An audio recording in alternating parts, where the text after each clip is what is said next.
isdaan sa Wache Market. Asa ka ang tag-iya there, guys. Tag 98 na siya, oh. Kani 128. Mahal. 208.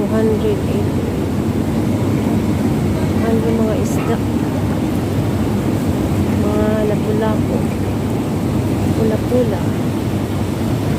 Lapit sila yung mga pinhason. Pagbidag po ang pinhason. Tapos na yung mushroom dito ganda.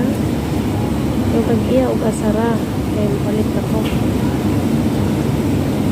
Ako, di ganahan ano po ano. Mga snail. Snail bit siguro. Ano siya? Paborito ni babae. Ano is daw. Duhan lang ginagpabili na ano. Sukat-sukat doon pagpalutoan nila pag na isda. Gunahan, di ko gunahan tanaw sa ilang kaon. Kasi lang ako check ta kung palito. Yan.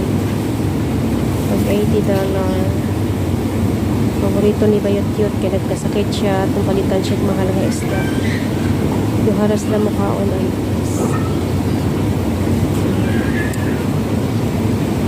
hindi lang kung palitan niya. Nagkurapot siya. Nagkura siya. Masamot na dito. Nila ang isda guys. Hong Kong guys. Hindi palutaw sa tubig.